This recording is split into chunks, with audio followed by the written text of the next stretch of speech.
Bien, damos comienzo a la presentación del tema 2, que como sabéis lleva por título la novela En la generación del 98, a través de las figuras de Baroja, Unamuno y Azorín. Antes de comenzar, y tal y como os he ido comentando en clase, debéis de tener en cuenta que para el desarrollo de esta pregunta en el examen dispondréis de un tiempo medio de 20 minutos y además la pregunta se focalizará en uno de estos tres autores. Por lo tanto, deberéis llevar a cabo inicialmente la exposición de la introducción que ya hemos explicado y que ahora mismo voy a repasar, y a continuación os centraréis en aquel autor sobre el cual se os pregunte. Además, recordad también que la pregunta vendrá acompañada de un texto literario al cual tendréis que hacer alguna cita, alguna referencia con la cual se sustente la teoría expuesta con anterioridad.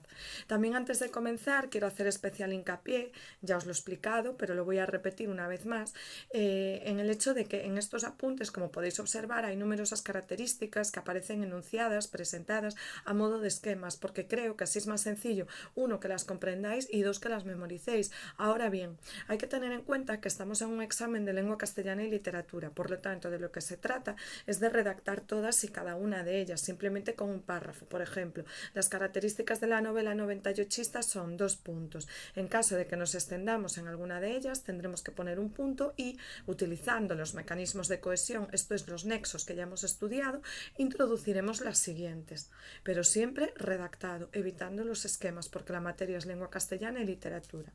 Bien, dicho esto, vamos a hacer un repaso al contexto de la novela de la generación del 98, que ya lo hemos visto en clase, pero simplemente vamos a tratar de refrescarlo.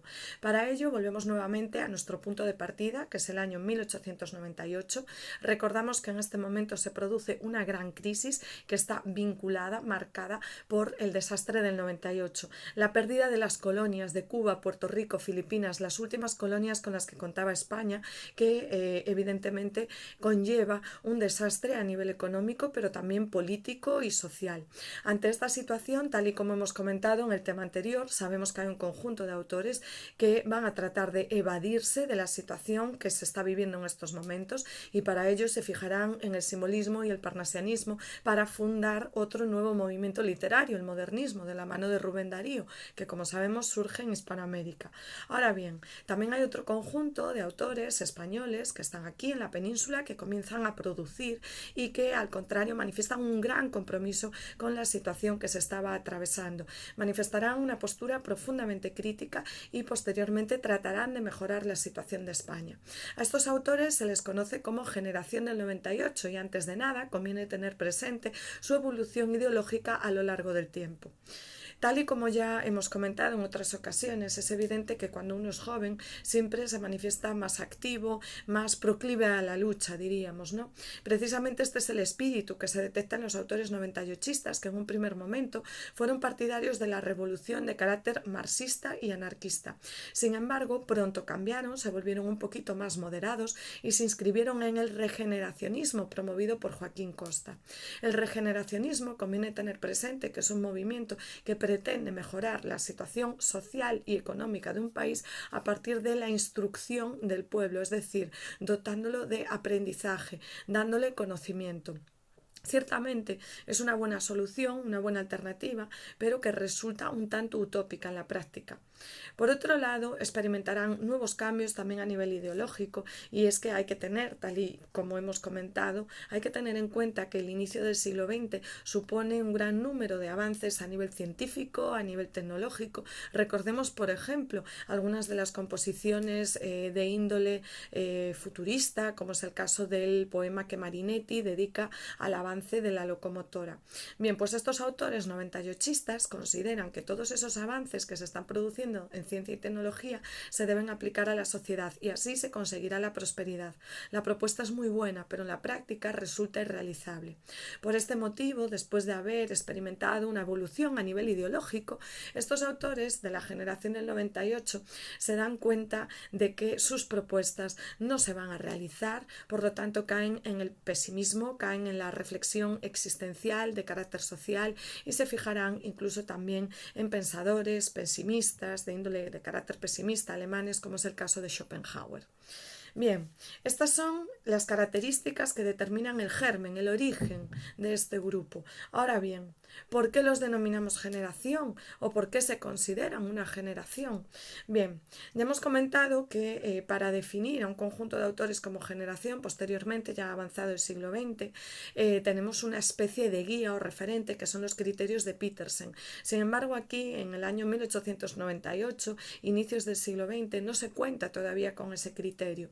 Así pues, se toma como referencia varios artículos que fueron publicados por Azorín en torno al año 1913 y en los cuales destacaba y hablaba de este conjunto de autores como una generación que tomaba su nombre de la crisis producida por la pérdida de las colonias.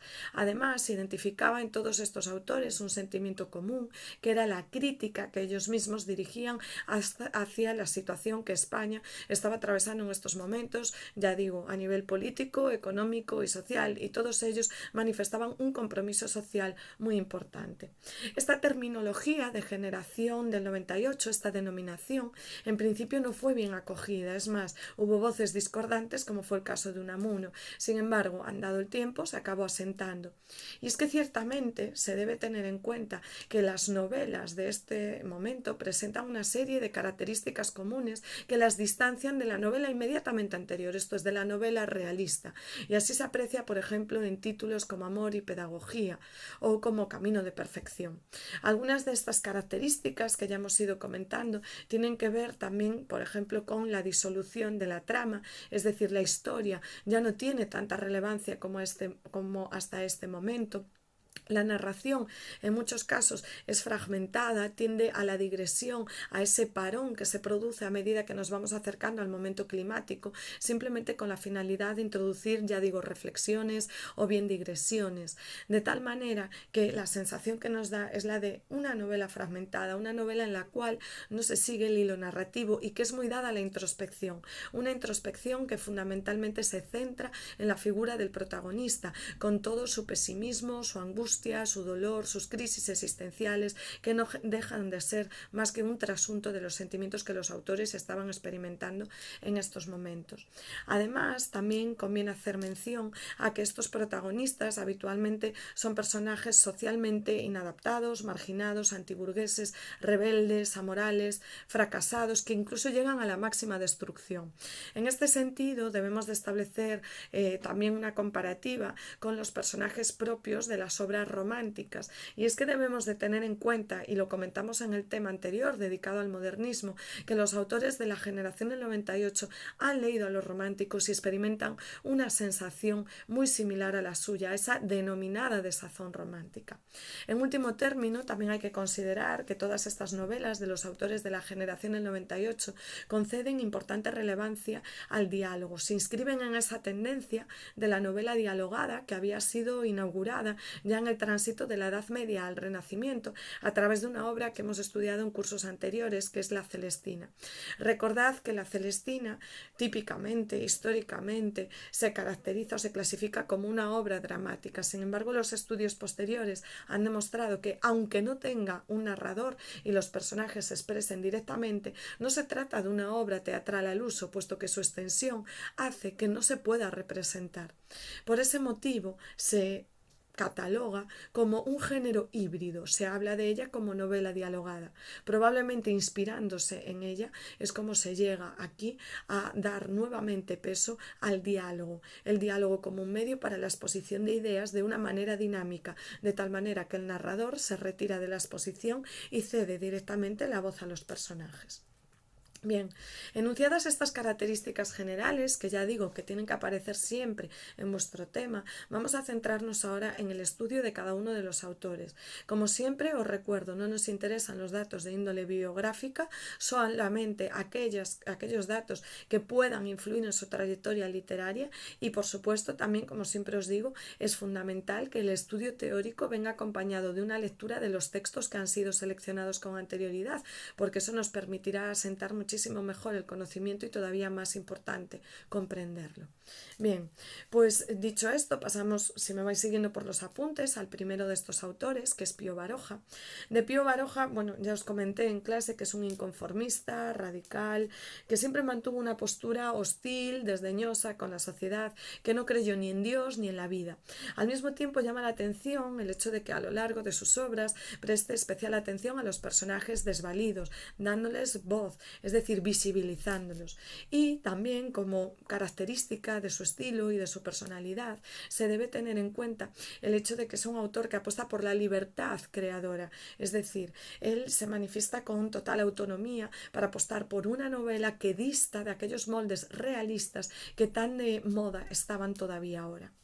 Bien, en cuanto a las características de su novela, debemos de tener en cuenta la marcada presencia del narrador, en el sentido de que el propio autor se convierte en una voz narradora que se inmiscuye en la obra, que es capaz de opinar, de inmiscuirse incluso en las reflexiones de los personajes. En sus novelas conviene destacar también que la acción y el diálogo cobran especial relevancia y que los protagonistas pueden ser de dos tipos como muy antitéticos, diríamos, o bien son hombres puramente de acción o son pasivos, abúlicos. Debemos recordar que la abulia es ese sentimiento de negación, incluso de las ganas de vivir que llegan a experimentar estos autores ante la frustración que les produce el contexto histórico en el que están viviendo. Pues bien, los personajes de Baroja pueden llegar a ser abúlicos también. En cuanto al estilo, conviene destacar por un lado las descripciones impresionistas con las cuales trata de elaborar un marco muy preciso para la historia, vamos a leer ahora un ejemplo, y por otro lado también conviene destacar que su estilo muy habitualmente fue catalogado de descuidado, y es que en contraposición de lo que sucedió a lo largo de la historia con otros autores como Becker, que ya os comenté que su obra ardió, se perdió, pero precisamente porque estaba continuamente rehaciéndola, modificándola, pues pudo volver a reescribirla. En el caso de Baroja, la sensación de descuido viene dada principalmente por ese estilo, diríamos, poco trabajado, que le lleva a reflexionar como si fuese una especie de stream of consciousness, una especie de fluido de conciencia, plasmar sus ideas así directamente y no preocuparse por la forma. Probablemente si se preocupase por la forma habría simpatizado mucho más con la corriente coetánea de los modernistas. Bien, en relación con la obra de Baroja, conviene tener presente que el propio autor, a lo largo de su trayectoria, llevó a cabo una clasificación de la misma en trilogías, de las cuales nosotros destacamos La tierra vasca, La raza o La lucha por la vida. En cuanto a la clasificación de su obra, también debemos de tener en cuenta que esta atraviesa como tres grandes etapas o momentos que se corresponden también con una evolución a nivel ideológico. Bien, si me vais siguiendo por los apuntes, veis que me refiero a una primera etapa en la cual estamos ante un Baroja que es un hombre joven y como es joven manifiesta gran vitalidad y es muy creativo. En estos momentos nos vamos a encontrar quizá con las obras más representativas de toda su trayectoria, como es por ejemplo De Camino de Perfección o como La lucha por la vida, una trilogía en la que destaca su título, su obra más conocida, que es La busca. También pertenecen a este bloque otros títulos como es el caso del Árbol de la Ciencia, de la cual vamos a leer un fragmento, o Zalacaín el aventurero. Fijémonos en este último título, El aventurero, es un hombre de acción. Bien, se considera que las novelas de esta primera etapa son representativas de toda la generación del 98, porque en ellas se percibe no solamente ese pesimismo, sino la actitud crítica a la que vengo aludiendo con el contexto histórico que se estaba atravesando. Es además una obra, una trayectoria, una parte de su trayectoria, diríamos, en la que aparecen personajes que se caracterizan porque, además de la bulia, tratan de buscarle sentido a su existencia. Personajes que son profundamente pesimistas y que se inscriben en esa ideología tan típicamente barroca de buscar el sentido a la vida. ¿Por qué nacemos si vamos a morir? ¿Qué hacemos viviendo si cada día que vivimos estamos dando un paso más próximo a la muerte? Pues bien, esta sería su primera etapa. En una segunda etapa vemos que existe una relajación, diríamos, a nivel ideológico y un cierto agotamiento. Y es que el autor ya no innova, sino que repite moldes narrativos que ya había utilizado con anterioridad. Al mismo tiempo presenta una cierta intención de buscar la acción, de conseguir una acción que él mismo no puede alcanzar en su vida diaria. Por ese motivo empieza a indagar sobre su árbol genealógico y encuentra que tiene antepasado, un tal Eugenio de Avinareta, que fue un guerrillero del siglo XIX. Impresionado probablemente por la figura de este antepasado, decide dedicarle una obra que es la que lleva por título Memorias de un hombre de acción. Insisto nuevamente, fijémonos en el título, hombre de acción, lo que a él le gustaría ser, pero ahora bien, la abulia marca su vida y le impide consagrar, llevar a la práctica sus pensamientos. Su ideología sigue relajándose, así pues llegamos a una tercera etapa en la cual se manifiesta mucho más reflexivo, cae en la introspección e incluso en el tono confesional marcado por la sinceridad. En este momento destaca una obra que lleva por título Desde la última vuelta del camino, y a este respecto cabe destacar también que el título lo toma de un tópico clásico, el peregrinatio vitae, la vida como una peregrinación. Así lo entiende el autor, ha venido peregrinando hasta este momento actual en el que se encuentra y se está acercando a la meta. Por lo tanto, trata de buscarle sentido a toda esta vida que ha vivido, valga la redundancia, y al mismo tiempo se manifiesta también un gran desencanto con la vida y quizá podríamos decir que incluso resignación. Ya no tiene esa actitud crítica, combativa que se percibía en sus primeras obras. Entonces, una vez que acabamos de abordar la figura de Pío Baroja, vamos a revisar en primer lugar el texto número 3, que constituye un fragmento de La Busca. Procedo a leerlo, está al final del tema. Madrid, plano, blanquecino, bañado por la humedad, brotaba de la noche con sus tejados que cortaban en una línea recta el cielo, sus torrecillas, sus altas chimeneas de fábrica, y en el silencio del amanecer el pueblo y el paisaje lejano tenían algo de lo irreal y de lo inmóvil de una pintura. Clareaba más el cielo, azuleando poco a poco. Se destacaban ya de un modo preciso las casas nuevas, blancas, las medianerías altas de ladrillo, agujereadas por ventanucos simétricos, los tejados, los esquinazos, las balaustradas, las torres rojas recién construidas, los ejércitos de chimeneas, todo envuelto en la atmósfera húmeda, fría y triste de la mañana, bajo un cielo bajo de color zinc. Bueno, percibimos aquí uno de los rasgos de su prosa, que es el que tiene que ver con las descripciones impresionistas, con rasgos genéricos, pero que a la vez nos permiten hacernos una idea bastante precisa, bastante concisa de ese marco en el cual se va a desarrollar la trama. Fijaos también cómo está influenciado en torno al léxico que utiliza por autores modernistas, y es que apreciamos, por ejemplo, el cromatismo en referencias como blancas, azules, y también, os decía, muy importante, porque lo veremos en Romancero Gitano, esa referencia al zinc, a los metales. Es fruto, lógicamente, del contexto histórico y, como no, también de la industrialización que se estaba viviendo en ese momento. Por el contrario, en un tono muy distinto, vamos a revisar el fragmento que se identifica con el texto número 6. Aquí vamos a ver que en este texto, que pertenece al Árbol de la Ciencia, una obra que está situada, como acabamos de ver ahora, en su primera etapa, hay una crítica social e incluso podríamos decir una crítica histórica mucho más intensa. Fijémonos. El estudiante culto, aunque quisiera ver las cosas dentro de la realidad e intentar adquirir una idea clara de su país y del papel que representaba en el mundo, no podía. La acción de la cultura europea en España era realmente restringida y localizada a cuestiones técnicas. Los periódicos daban una idea incompleta de todo. La tendencia general era hacer creer que lo grande de España podía ser pequeño fuera de ella, y al contrario, por una especie de mala fe internacional. Está aludiendo a la marginación que España sufre respecto a Europa, y al mismo tiempo también se hace referencia a esos complejos de inferioridad que experimenta todavía en estos momentos nuestro país. Continúa. Si en Francia o en Alemania no hablaban de las cosas de España o hablaban de ellas en broma, era porque nos odiaban. Teníamos aquí grandes hombres que producían la envidia de otros países: Castelar, Cánovas, Echegaray. España entera, y Madrid sobre todo, vivía un ambiente de optimismo absurdo. Todo lo español era lo mejor, o eso es lo que se creía. Esa tendencia natural a la mentira, a la ilusión del país pobre que se aísla, contribuía al estancamiento, a la fosilificación de las ideas. Bien, lo que está denunciando aquí es que España se encuentra en un momento de atraso respecto a Europa. Estamos, como dice él, convertidos en una especie de fósiles que vivimos en el pasado, que no somos capaces de abrir nuestras perspectivas, de fijarnos en el resto de Europa, de tomarlo como modelo y por lo tanto de luchar por la prosperidad. Precisamente la ausencia de esa prosperidad que no acaba de llegar, es la que acaba produciendo la abulia en estos autores. Pasamos ahora a referirnos a Unamuno.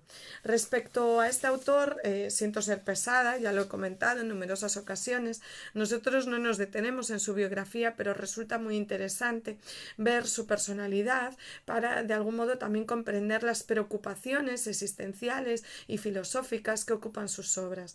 Por ese motivo os recomiendo encarecidamente que si tenéis oportunidad, por favor, veáis la película que fue estrenada, creo recordar, el año pasado, titulada Mientras dure la guerra. Bien. En relación con la trayectoria literaria de Miguel de Unamuno, debemos de tener en cuenta que este autor se va a centrar principalmente en el conflicto íntimo de sus personajes, se va a ocupar sobre todo de esos conflictos que surgen de las relaciones familiares y además, si analizamos el corpus de toda su trayectoria literaria, vamos a ver que hay un conjunto de temas que se van a repetir constantemente, como por ejemplo la afirmación de la personalidad, la lucha contra el instinto, que vemos además que era un tema muy neoclásico, muy de la Ilustración, el deseo del dominio sobre los demás, o también un tema clásico como es, por ejemplo, la muerte o la existencia de Dios. El tema de la muerte, lo mencioné hace un rato, estará tomado sobre todo de la lírica barroca, ese sentimiento de pesimismo vital, el por qué nacemos, si nos vamos a morir, si cada día que vivimos estamos un poquito más cerca de la muerte. Y por otro lado, la idea de Dios, esa idea de la existencia de Dios que estará tan presente en la literatura de los autores de la primera mitad del siglo XX. Y es que más adelante, tanto en Dámaso Alonso, Poesía desarraigada, como en Blas de Otero, asistiremos a un grito desgarrado: oh Dios, ¿por qué me abandonas? Oh Dios, si estás ahí, ¿por qué estás permitiendo toda esta tragedia de la guerra civil? Bien, pues veremos que esta preocupación estaba ya presente en Unamuno. A lo largo de su obra también cabe destacar una novedad técnica que es muy importante, y es la intervención del propio autor en la obra. Y es que dialoga con sus propios personajes, él mismo se convierte en un personaje, nos apela a nosotros como lectores, trata de conseguir una respuesta por nuestra parte. Esa innovación técnica, así como el hecho de combinar la propia narración, la propia trama, con fragmentos muy densos de ensayo, es la que lleva al propio autor a bautizar sus obras no como novelas, sino como nivolas, es decir, inventa este género y lo nombra como tal. Pues bien, hay que tener en cuenta que en el año 1914 publica su Nivola más representativa y esta obra se titula Niebla. Fijémonos como siempre en la simbología del título, la niebla, lo que no está claro, lo que está confuso, difuso. Bien, ¿por qué utiliza este título? En esta Nivola nos sorprende a nosotros como lectores porque aparece un personaje, Augusto Pérez, que es creado por el propio autor. Por lo tanto, aquí entra el juego entre la realidad y la ficción. El tema que trata es puramente noventallochista, trata sobre la existencia, existencialismo, por tanto, y la escena más representativa es la escena final en la cual Augusto Pérez, el protagonista, está exhausto de vivir, está cansado porque no ve salidas, no ve alternativas y por ese motivo, decide suicidarse.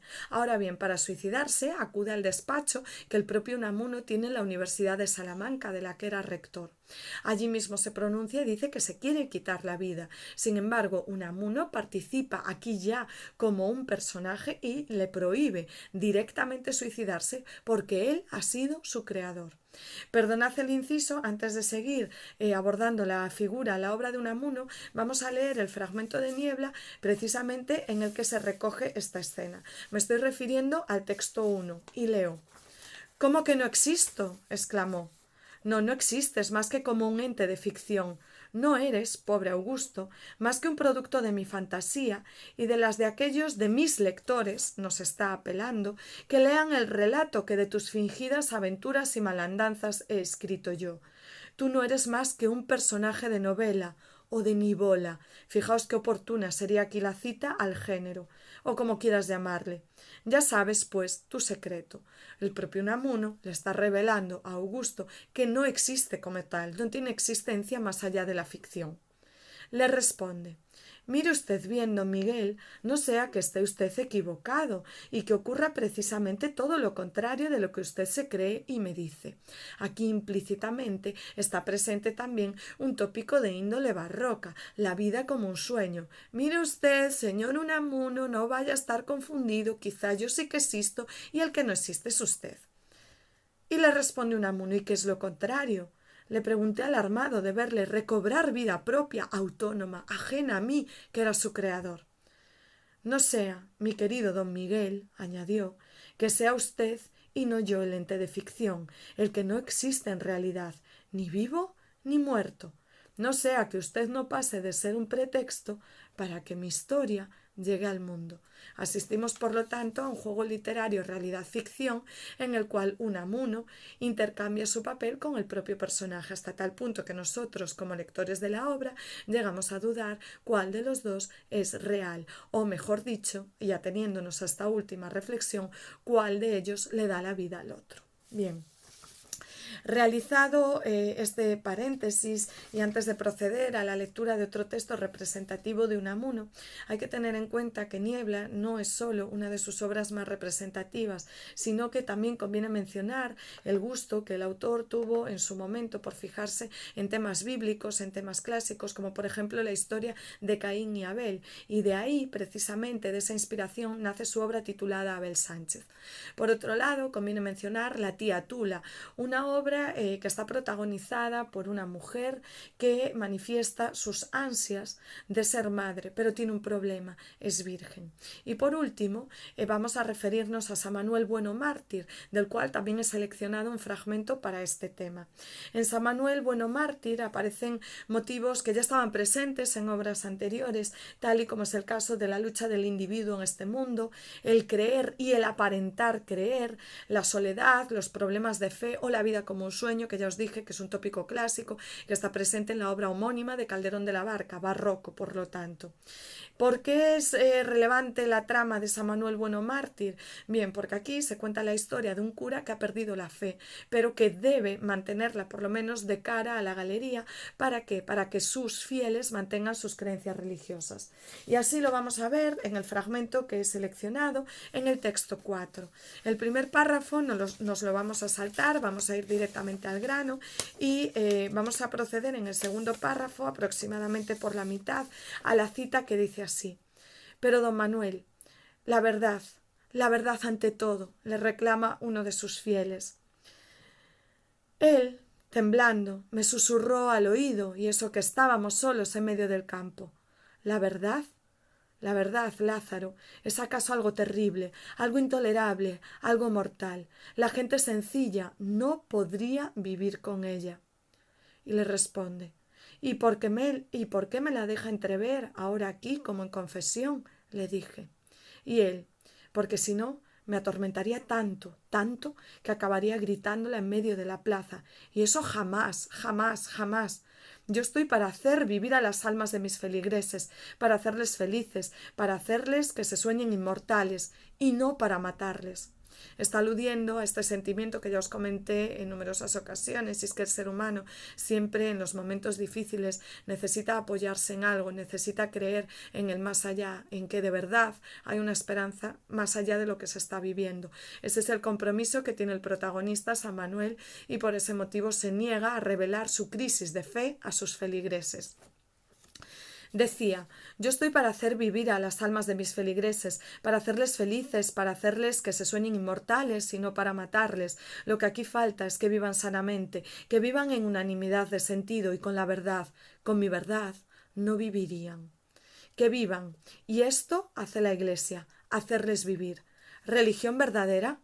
Todas las religiones son verdaderas en cuanto hacen vivir espiritualmente a los pueblos que las profesan, en cuanto les consuelan de haber tenido que nacer para morir, y para cada pueblo la religión más verdadera es la suya, la que le ha hecho.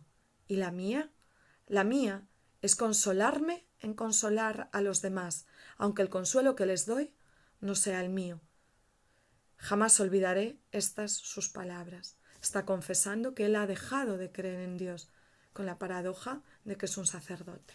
Bien, terminamos por lo tanto el bloque referido a Miguel de Unamuno y pasamos ya a tratar a José Martínez Ruiz Azorín. Bien, respecto a Azorín, a nivel biográfico hay que tener en cuenta que, como todos sus compañeros de generación, experimenta una gran evolución ideológica que se mueve desde el anarquismo juvenil hasta el conservadurismo ya de su madurez.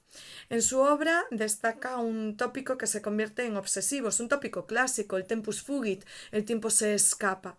Precisamente esa obsesión por el tiempo le lleva a reflexionar sobre la fugacidad de la vida, y así es como se aprecia que a lo largo de sus obras trata de inmortalizar pequeños momentos de la vida como si fuesen una especie de fotografías. Esa va a ser su obsesión. Su prosa se caracteriza por sentimientos como la tristeza, la melancolía, el pesar, sentimientos que vienen suscitados por ese paso agónico del tiempo. Además, en él se detecta un deseo de permanecer, de no morirse, de quedarse aquí, de fijar el recuerdo. Azorín, tal y como apunta la crítica, es por lo tanto un contemplativo, cuya obra se orienta sobre todo a la evocación y a la fijación del momento. En cuanto a los géneros que cultiva, conviene destacar que se decantó por el ensayo, hasta tal punto que sus novelas llegan a ser un híbrido, se asemejan muchísimo a los ensayos, borra las fronteras entre ambos géneros. Aún así, el autor es consciente de que difumina esas fronteras, esas diferencias, y por eso se preocupa por subtitular a muchos de sus ensayos como novelas. Bien, en cuanto a su estilo, destacan la precisión, la claridad, la concisión, el gusto por el estilo nominal, por sustantivos, por adjetivos y sobre todo por la descripción. Una descripción que se hace ardua, miniaturista, muy detallada, tal y como acabo de mencionar, como si tratase de eliminar por completo el movimiento, de hacer, como hemos destacado, como hemos ya estudiado, esas descripciones estáticas en las que nada se mueve, como si fuesen fotos. Bien, sus novelas se clasifican o se pueden estructurar en torno a dos grandes grupos. El primero de estos grupos, la primera etapa, se caracteriza porque reúne obras que tienen un carácter autobiográfico y en las cuales recoge impresiones que son suscitadas por esa contemplación que él lleva a cabo del paisaje. El protagonista en estas obras es Antonio Azorín, personaje del cual él toma su sobrenombre, su seudónimo. Es un personaje de ficción que en cierto modo constituye un trasunto. Trasunto es un término técnico literario o un desdoble del autor, es decir, el autor aprovecha este personaje para transmitirnos sus reflexiones, sus pensamientos, sus preocupaciones. Estas novelas constituyen, por lo tanto, un pretexto para él para reflexionar sobre experiencias de índole vital, social, cultural, y aquí destaca su obra más conocida, La voluntad, y otras como Antonio Azorín o Las confesiones de un pequeño filósofo, que es así como se denomina a sí mismo. Por otro lado, ya en una segunda etapa, hay que tener en cuenta que abandona estos elementos autobiográficos y se centra principalmente en sus inquietudes personales. Lleva a cabo un estudio de la literatura clásica, la admira. Recordamos también que esta era una característica propia de los autores modernistas que habían conocido la literatura medieval, la literatura de los siglos de oro, esto es, del Renacimiento, del Barroco, incluso la literatura romántica, y recreaba muchos de sus mitos. Pues bien, en este caso Azorín va a seguir esa misma tendencia y por lo tanto se va a dejar impresionar por la mitología clásica y concretamente por el mito de Don Juan. Lo tratará a través de sus obras tituladas Doña Inés y Don Juan, pero lo que le interesa a él es aquel Don Juan de Zorrilla del que hablábamos en clase hace apenas un par de semanas. ¿Por qué? Porque implica la conversión cristiana del mito. Recordad que en el de Don Juan de Zorrilla, gracias a la intercesión de Doña Inés, Dios perdona a Don Juan y pese a haber sido un seductor, consigue salvar su alma. Esto es lo que le interesa a Azorín, lo trascendente, la vida más allá de la muerte, cómo conseguir la inmortalidad, la eternidad. De ahí que se fije, por lo tanto, en estos mitos.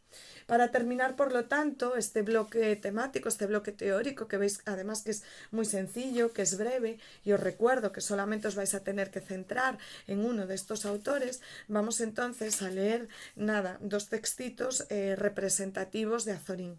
El primero de ellos, si tenéis delante los apuntes, es el texto número 2, un fragmento de una obra que realiza a modo de ensayo sobre el gran clásico de la literatura en lengua española, sobre el Quijote. Esta obra se titula La ruta de Don Quijote y Sancho. Cuando he cenado, he salido un rato por las calles. Una luna suave bañaba las fachadas blancas y ponía sombras dentelleadas de los aleros en medio del arroyo. Destacaban confusos, misteriosos, los anchos balcones viejos, los escudos, las rejas coronadas de ramajes y filigranas, las recias puertas con clavos y llamadores formidables. Hay un placer íntimo, profundo, en ir recorriendo un pueblo desconocido entre las sombras. Las puertas, los balcones, los esquinazos, los ábsides de las iglesias, las torres, las ventanas iluminadas, los ruidos de los pasos lejanos, los ladridos plañideros de los perros, las lamparillas de los retablos, todo nos va sugestionando poco a poco, enervándonos, desatando nuestra fantasía, haciéndonos correr por las regiones de ensueño. He seleccionado este fragmento porque nos da una idea de cómo son estas descripciones realizadas por Azorín, estáticas, captando hasta el más mínimo detalle, muy minuciosas, procurando incluso que la descripción, tal y como yo os decía, se convirtiese en una especie de fotografía, en una fijación de la imagen. Bien, por otro lado, vamos a leer un texto un poquito más extenso, el texto número 5, tomado de su obra de la primera etapa, titulada Antonio Azorín, en la que, tal y como os acabo de comentar, aparecen no solamente reflexiones e inquietudes personales, sino que además se aprecia cómo el protagonista llega a ser un trasunto del autor, es decir, el autor aprovecha para volcar a través de él muchos de sus sentimientos y pensamientos en general. Fijaos también en el carácter reflexivo y en la crítica que encierra. Texto 5. ¿Cómo que son dos nacionalidades distintas y antagónicas? Levante es una región que se ha desenvuelto y ha progresado, la idea del progreso, ese compromiso social al que aludíamos al inicio del tema, por su propia vitalidad interna, mientras que el centro permanece inmóvil, rutinario, cerrado al progreso, lo mismo ahora que hace 4 siglos. Está precisamente criticando esa falta de progreso, de avance, esa marginación a la que también aludía Pío Baroja de España respecto a Europa. Observe usted los detalles de la vida doméstica, vea usted los procedimientos agrícolas, estudie usted las costumbres del pueblo. En todas partes, en todos los momentos, en lo grande y en lo pequeño, las diferencias entre los españoles del centro y los de las costas saltan a la vista. Yo soy del centro y sin embargo lo reconozco sinceramente. El problema catalanista, en el fondo, no es más que la lucha de un pueblo fuerte y animoso con otro pueblo débil y pobre, al cual se encuentra unido por vínculos transitorios. Hemos callado. Y yo pensaba que todos los esfuerzos por la generación de un pueblo próspero serán inútiles mientras estos campos no tengan agua, mientras estas tierras paniegas no sean abonadas, mientras no desaparezca el sistema de eriazos y barbechos, mientras las máquinas no realicen pronta y esmeradamente el trabajo de las industrias anexas. Y luego, cuando durante toda la tarde he visitado las almazaras, me he afirmado en mi idea. Nada más interesante que esta sorda y tenaz lucha de las máquinas nuevas para vencer la obstinación del labriego y reemplazar a los viejos y lentos artefactos.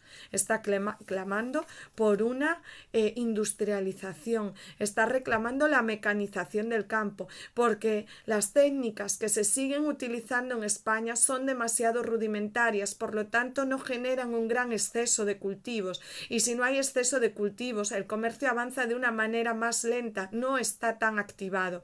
Y es muy importante que tengáis esto en cuenta, porque precisamente está en la base del ideario 98. Se clama por la aplicación, tal y como se explica al principio, de los avances científicos y tecnológicos a la vida cotidiana. Un excedente en la producción agrícola sería tremendamente positivo porque eso mejoraría el comercio y el comercio vendría a suplir todas las pérdidas económicas que se habían producido con el desastre del 98, con la pérdida de las colonias. Pues bien, continúa. En Torrijos hay 11 molinos aceiteros, en ellos existen 7 vigas y 4 prensas. Está, de este modo, tratando de describir un sistema rudimentario al que acabamos de aludir. Concluye, así viven, pobres y miserables, los labradores de la meseta, los del centro. Continúa esa comparación entre la costa y el centro. El medio hacia el hombre. Esto es pensamiento que se toma directamente de la Ilustración. Recordad pensadores como Rousseau, ¿vale? Entonces, el medio nos hace, nos condiciona, nos hace, nos amolda según las condiciones circundantes.